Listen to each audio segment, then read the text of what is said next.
You are watching chemistry with doctor Yousafzai. Hello guys, आज मैं आप लोगों के लिए बहुत ही इम्पॉर्टेंट एमसीक्यूज़ लेके आया हूँ।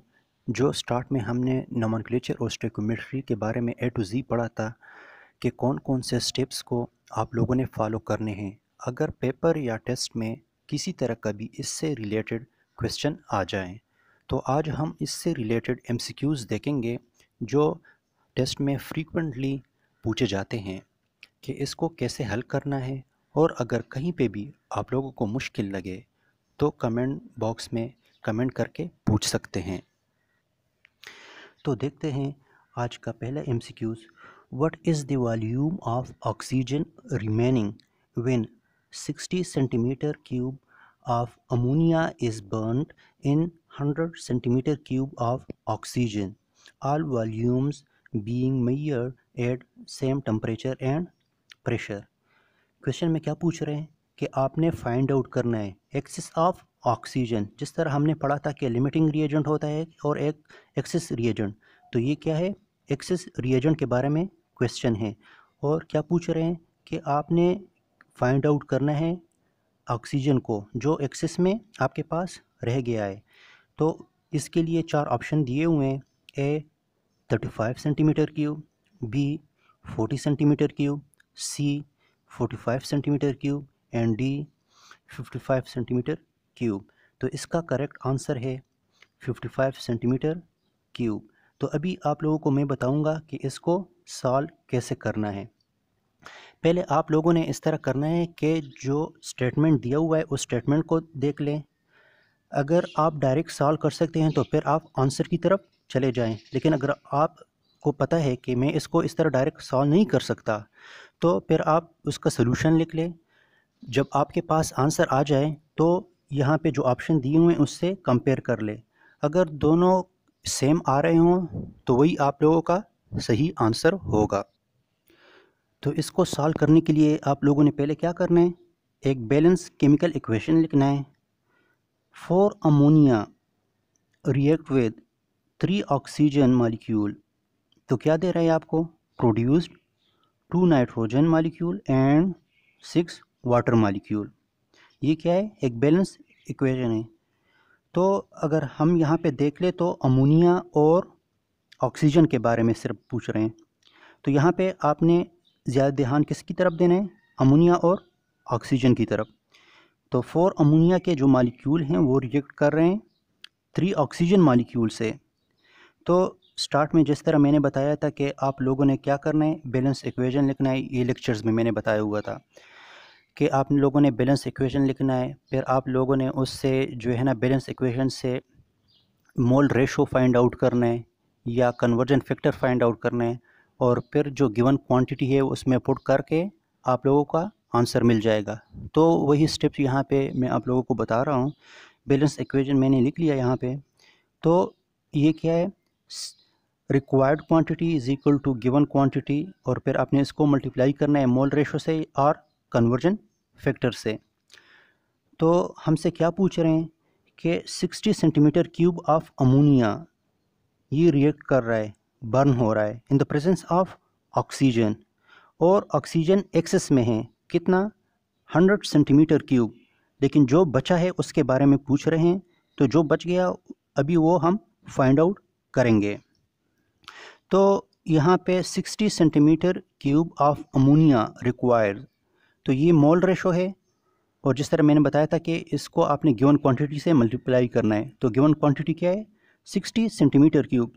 तो इसके साथ मैंने इसको मल्टीप्लाई किया तो ऑक्सीजन जो रिएक्ट कर गया है, जो ऑक्सीजन यूज़ हुआ वो कितना है, 45 सेंटीमीटर क्यूब। तो जो एक्सेस में है उसको किस तरह फाइंड आउट करेंगे, टोटल से माइनस करके। तो टोटल कितना है, 100 सेंटीमीटर क्यूब।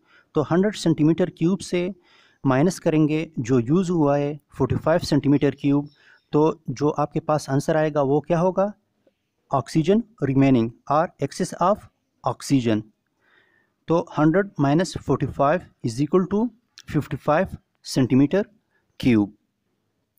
तो अभी इसको जो है ना यहाँ पे जो ऑप्शन दिए हुए हैं उसके साथ कंपेयर कर ले कि कौन सा ऑप्शन है। यहाँ पे 55 आपके पास आंसर आ रहा है जब हमने इसको सॉल्व किया। तो यहाँ पे कौन कौन से ऑप्शंस हैं? A 35, B 40, C 45, D 55। तो यहाँ पे ये दोनों क्या है? सेम आ रहे हैं। तो आपका ऑप्शन क्या है correct answer? D 55 centimetre cube. Second number question.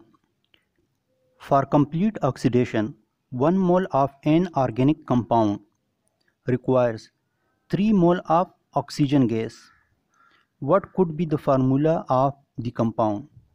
क्या पूछ रहे हैं कि आपके पास एक अननोन ऑर्गेनिक कंपाउंड है, अननोन ऑर्गेनिक कंपाउंड है जो रिएक्ट कर रहा है ऑक्सीजन से। कितना ऑक्सीजन से? 3 मोल ऑफ ऑक्सीजन से। तो वो कंप्लीटली बर्न हो रहा है, ऑक्सीडाइज हो रहा है। तो पूछ क्या रहे हैं? पूछ रहे हैं कि इस कंपाउंड का फार्मूला क्या है। तो हमने फाइंड आउट करना है इसका फार्मूला कि वो कौन सा है।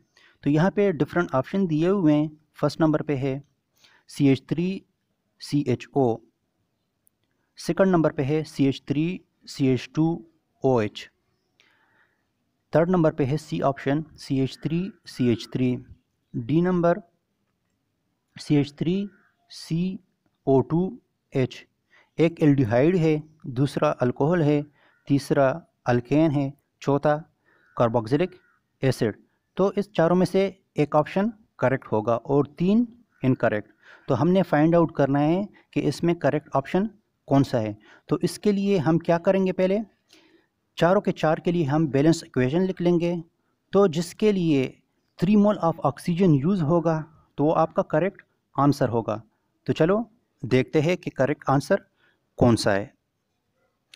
यहाँ पे देख ले फर्स्ट नंबर के केस में जो एल्डिहाइड है, तो इसके लिए कितने मोल ऑफ ऑक्सीजन रिक्वायर्ड है? 5/2 मोल ऑफ ऑक्सीजन रिक्वायर्ड है। तो ये करेक्ट नहीं है। हमें किस तरह पता चला कि ये जो है ना इसके लिए इतने ऑक्सीजन रिक्वायर्ड है? आपने इसको बैलेंस करना है और बैलेंस का तरीका मैंने ऑलरेडी बताया हुआ है। यहाँ पे आप ऑक्सीजन काउंट कर ले, ऑक्सीजन कितने हैं। जब हम इसको बर्न करते हैं, रिएक्ट कराते हैं, तो इससे कार्बन डाइऑक्साइड और वाटर बन रहा है यहाँ पे। तो आप काउंट कर ले कि ऑक्सीजन कितने हैं। तो यहाँ पे 4 इस कार्बन डाइऑक्साइड में हो गए और 2 यहाँ पे, तो 6 है। सही हो गया। और यहाँ पे अगर सिर्फ हम O2 लिख लें, तो अगर फिर हम इसको प्लस कर लें तो 3 बनता है। तो आपने इसको इस तरह जो है ना समअप करना है, या इसको इस तरह जो ऑक्सीजन है उसको इससे मल्टीप्लाई करना है कि इससे जो है ना आपका बैलेंस हो जाए। तो अगर हम इसको 5/2 से मल्टीप्लाई कर ले तो ये बैलेंस हो जाएगा। 6 यहाँ पे ऑक्सीजन आ जाएंगे और 6 यहाँ पे है। तो ये 2 एक दूसरे से कैंसिल आउट होके फिर इस ऑक्सीजन को और 5 जो आपके पास यहाँ पे इसको अगर जमा कर ले तो 6 आ जाएगा और यहाँ पे भी 6 है। अगर हम कार्बन की काउंट कर ले तो कार्बन यहाँ पे भी 2 है, यहाँ पे भी 2 है, हाइड्रोजन यहाँ पे भी 4 है और यहाँ पे भी 4 है। तो आपने इस तरह जो है ना सेपरेटली एटम्स को देख के आपने उसको काउंट करना है कि वो उसका नंबर इक्वल आ रहा है कि नहीं आ रहा। 6 जो है ना यहाँ पे ऑक्सीजन है, तो यहाँ पे भी आपने 6 को पूरे करने हैं।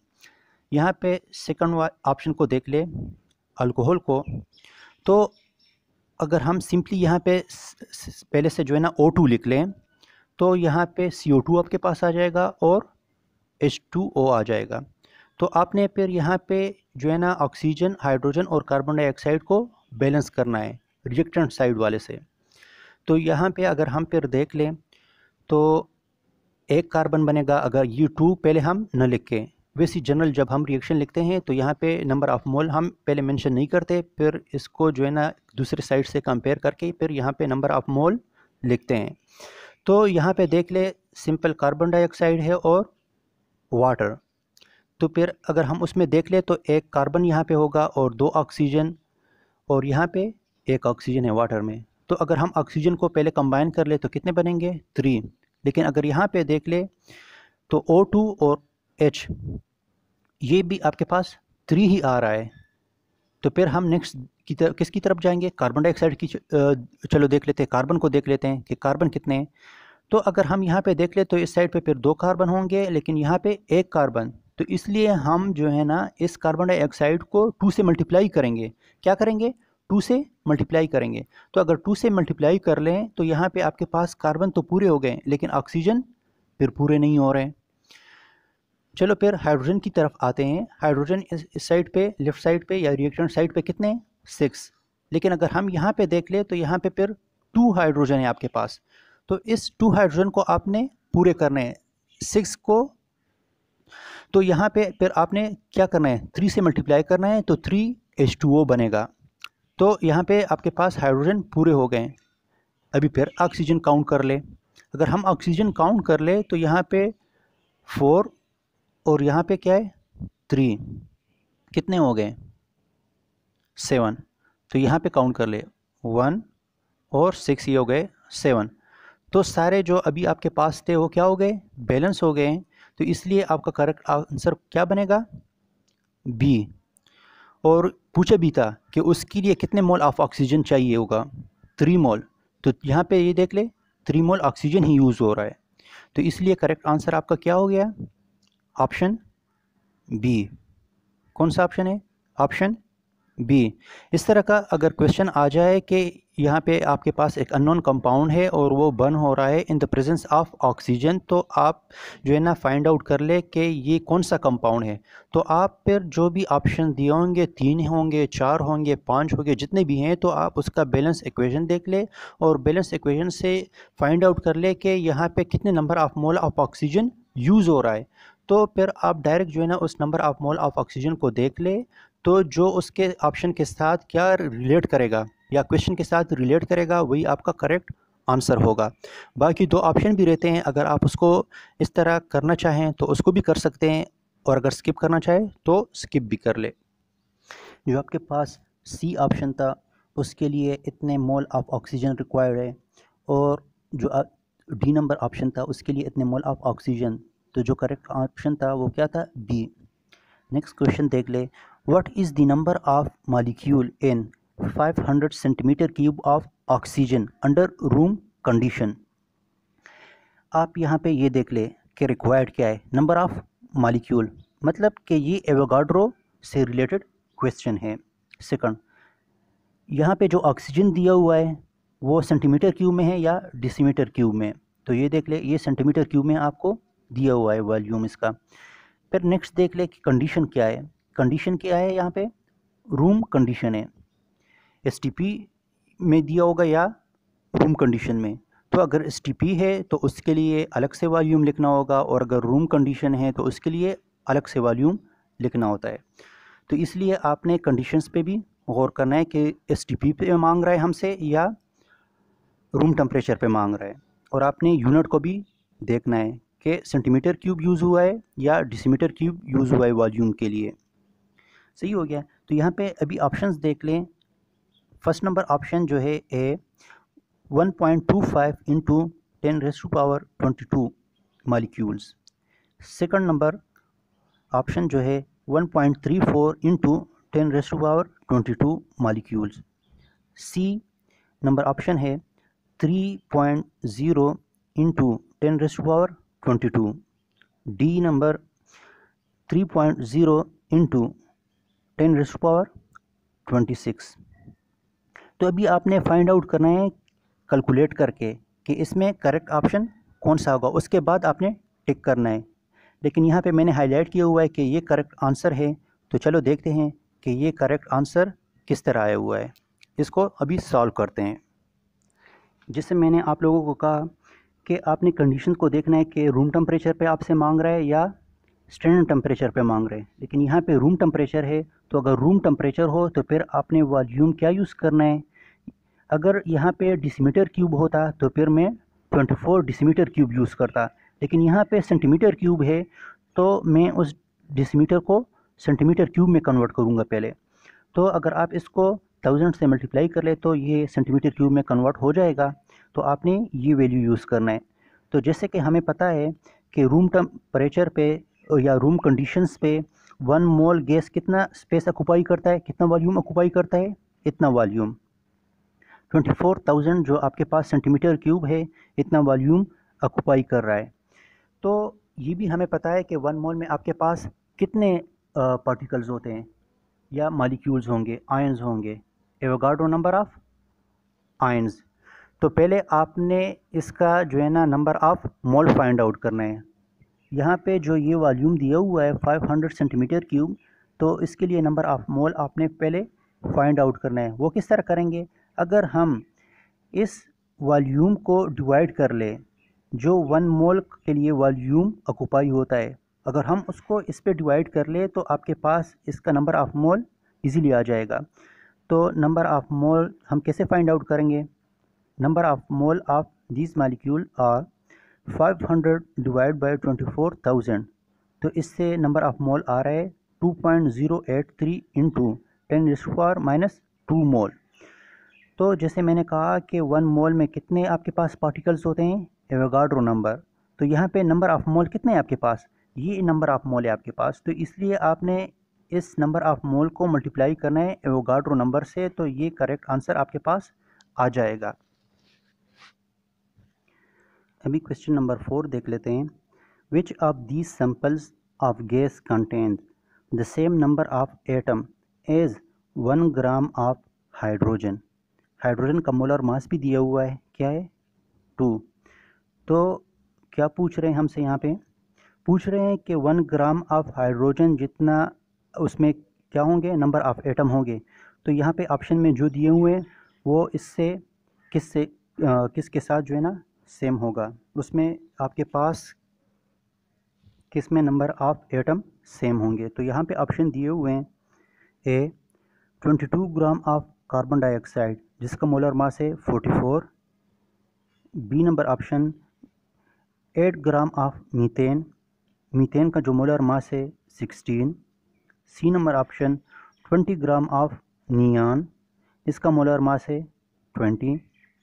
डी नंबर है 8 ग्राम ऑफ ओजोन, ओजोन का मोलर मास है 48। तो पहले आपने इसको सॉल्व करना है, उसके बाद उसको जो यहाँ पे ऑप्शन दिए हुए हैं उसके साथ कंपेयर करना है, जो मैच करेगा वही आपका करेक्ट आंसर होगा।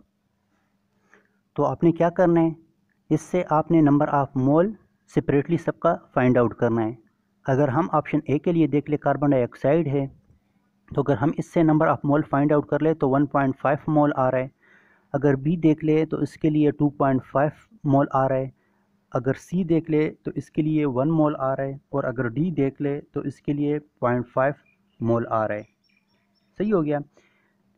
लेकिन यहाँ पे इसका मोलर मास 2 है और कितना है 1 ग्राम, 1 ग्राम है, और इसका मोलर मास क्या है 2 है। लेकिन ये क्या है? हाइड्रोजन मॉलिक्यूल है, हाइड्रोजन एटम नहीं है, हाइड्रोजन मॉलिक्यूल है। तो इसमें आपके पास क्या होंगे? 2 एटम्स होंगे। तो मतलब कि अगर ये 0.5 मोल है तो अगर आप इसको 2 से मल्टीप्लाई कर ले तो 1 मोल ही बनेगा, 1 मोल ऑफ एटम बनेगा। 0.5 मोल ऑफ मॉलिक्यूल है, लेकिन अगर फिर यहाँ पे इसमें कितने एटम्स हैं? 2 एटम्स हैं। तो इसलिए आपने इसको 2 से मल्टीप्लाई करना है तो 1 मोल ऑफ एटम बन रहा है। तो यहाँ पे देख ले कि किसका 1 मोल ऑफ एटम आपके पास आ रहा है। तो यहाँ इस केस में आपके पास 1 मोल ऑफ एटम आ रहा है सी ऑप्शन के लिए। तो आपका करेक्ट क्या हो गया? सी 20 gram of neon. Question number 5। Which statement about 1 mole of metal is always correct? It contains the same number of atoms as 1 mole of hydrogen atom. B.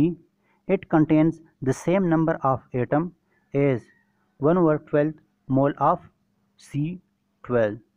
C. It has the same mass as 1 mole of hydrogen atom. Option D. It is liberated by 1 mole of electron. तो जैसे हमने पहले पढ़ा था कि 1 मोल में कितने आपके पास पार्टिकल्स होते हैं? Avogadro number of particles. तो यहाँ पे आपके पास 1 मोल ऑफ मेटल जो हैं और 1 मोल ऑफ हाइड्रोजन एटम, दोनों में सेम नंबर ऑफ एटम्स होंगे। तो इसलिए आपका जो करेक्ट ऑप्शन आ रहा था वो क्या था? ए। तो इसलिए अभी देखते हैं क्वेश्चन नंबर 6।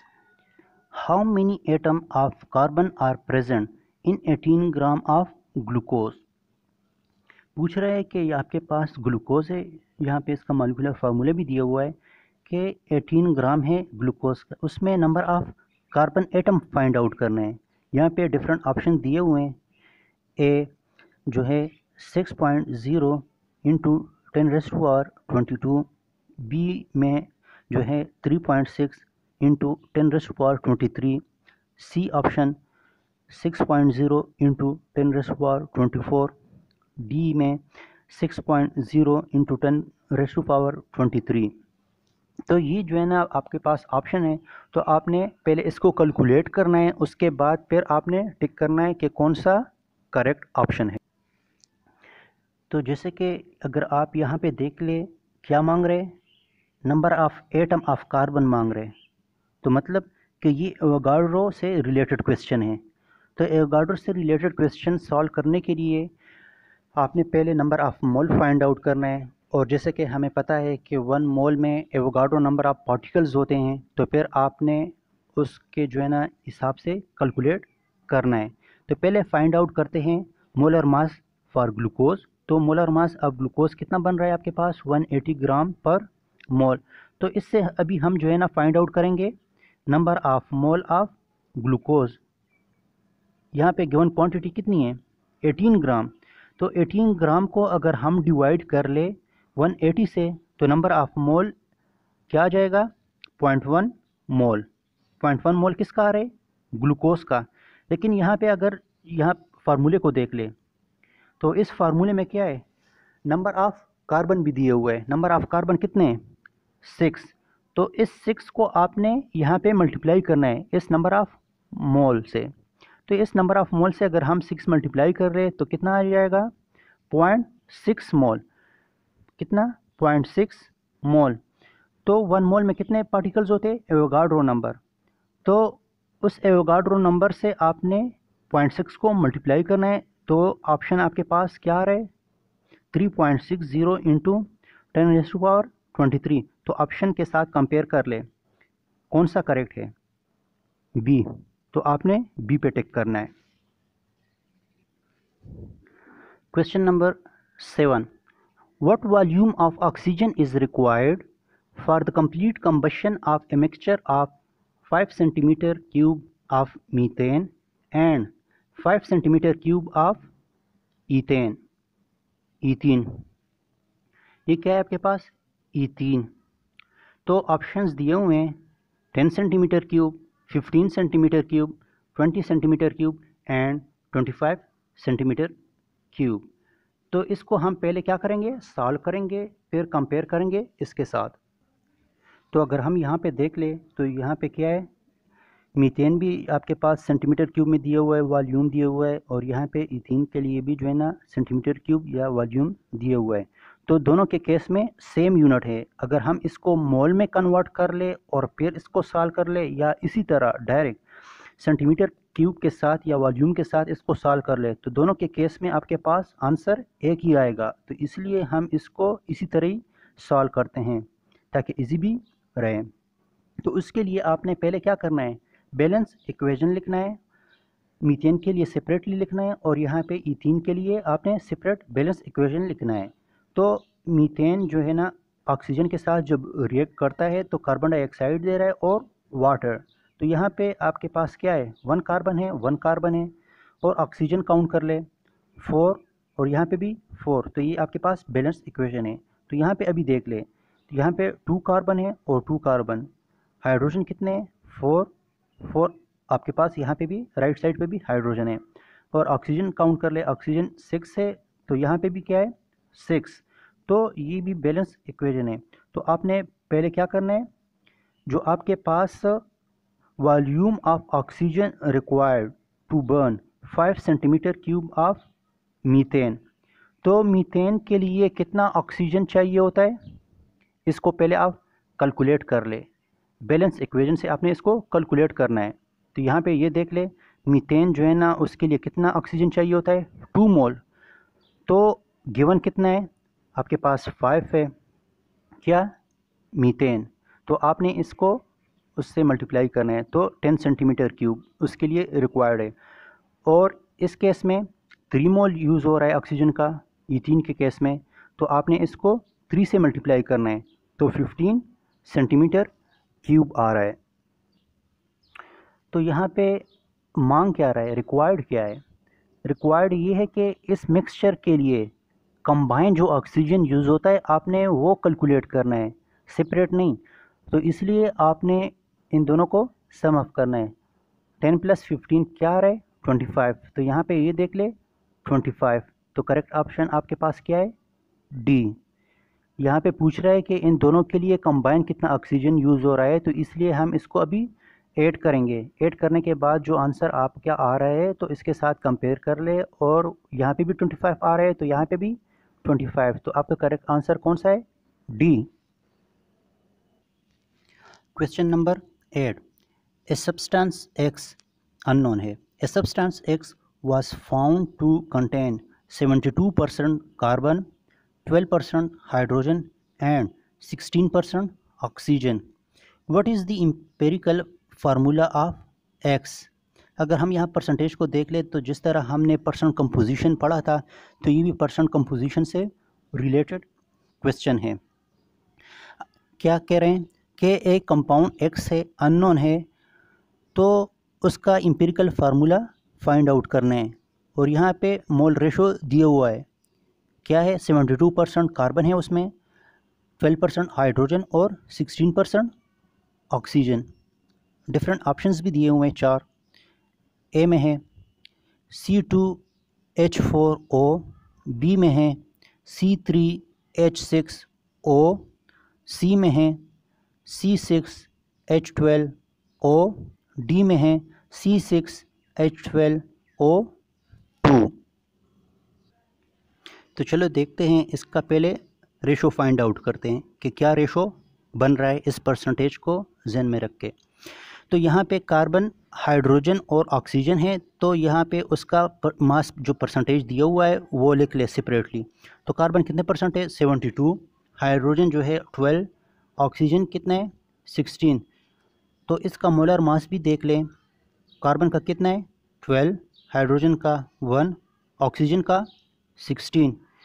तो यहाँ पे जो मास है उसको अगर हम डिवाइड कर ले इसके मोलर मास से, तो यहाँ पे इसका रेशो आ जाएगा 72/12, यहाँ पे 12/1 और यहाँ पे 16/16। आपके पास क्या आ रहा है, 6, 12, 1, ये इसका रेशो आ रहा है। तो कार्बन कितना है यहाँ पे C6, हाइड्रोजन कितना है H12, ऑक्सीजन कितना है O1।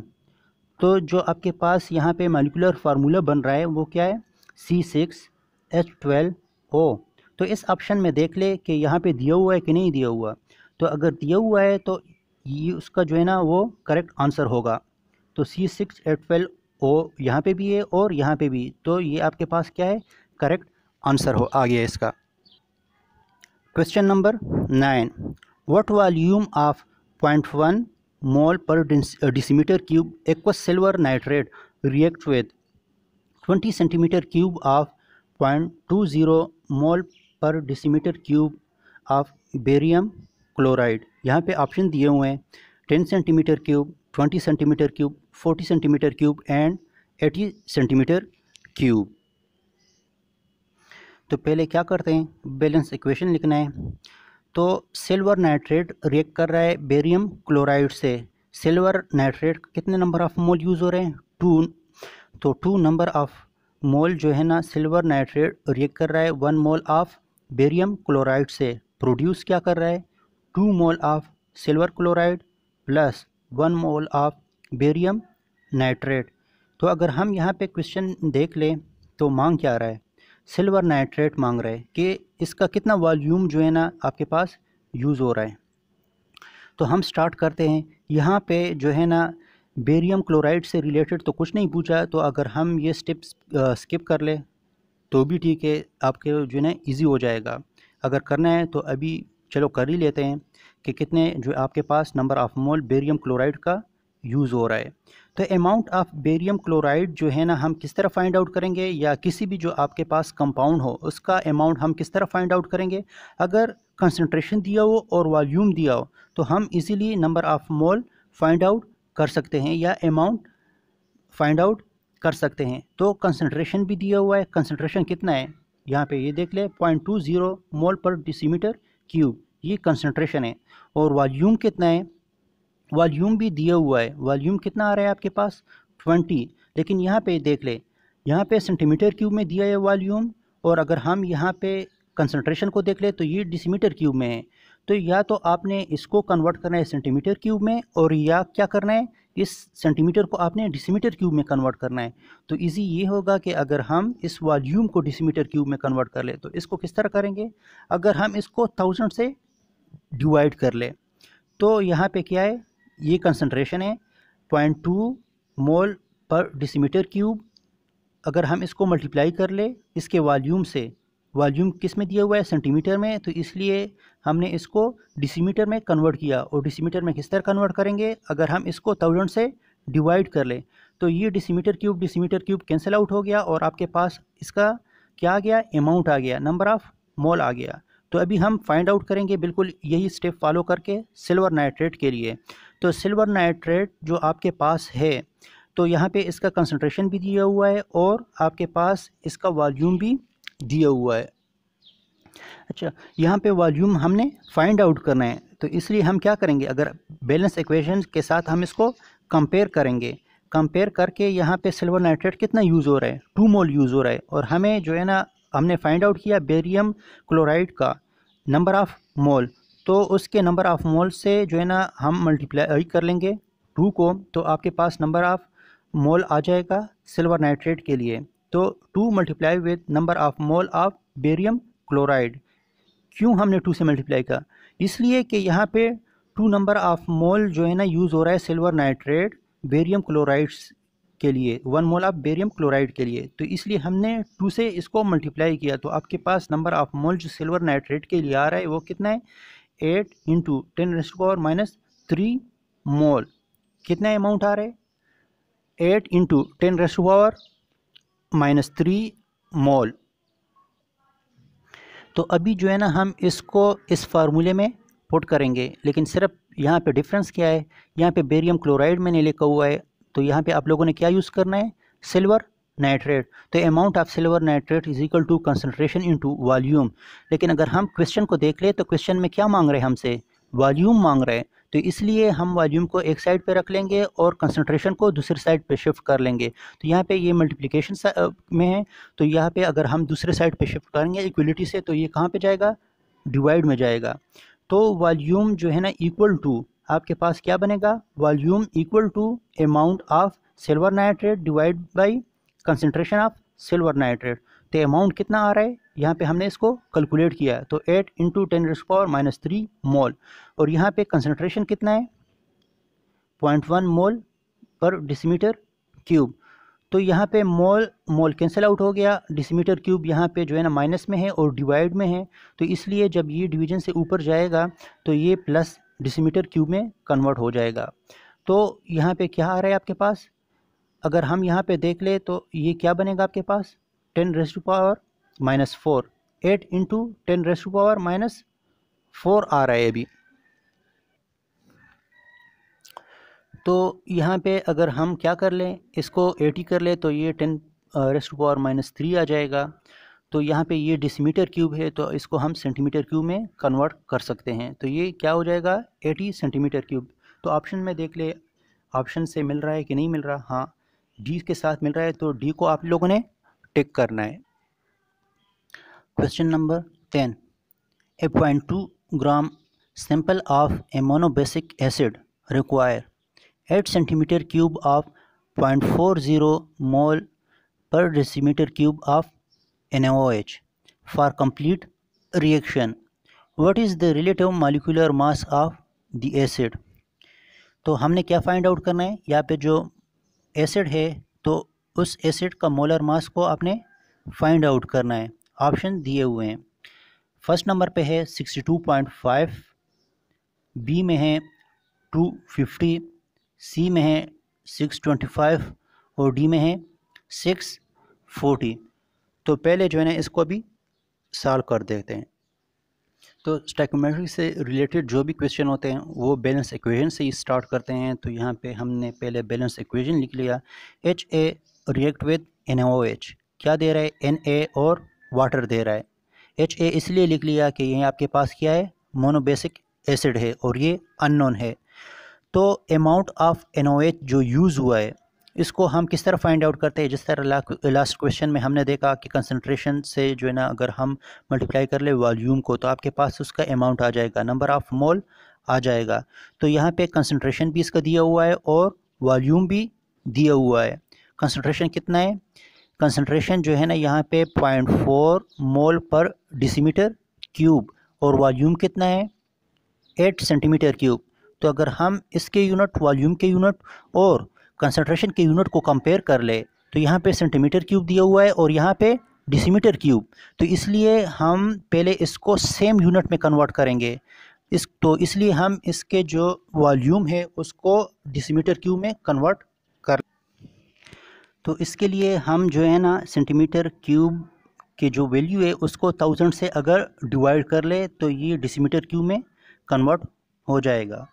तो यहाँ पे ये डेसीमीटर क्यूब और ये डेसीमीटर क्यूब कैंसिल आउट हो गया। तो रिजल्टेंट वैल्यू क्या आ रहा है आपके पास, 3.2 इंटू 10⁻³ मोल।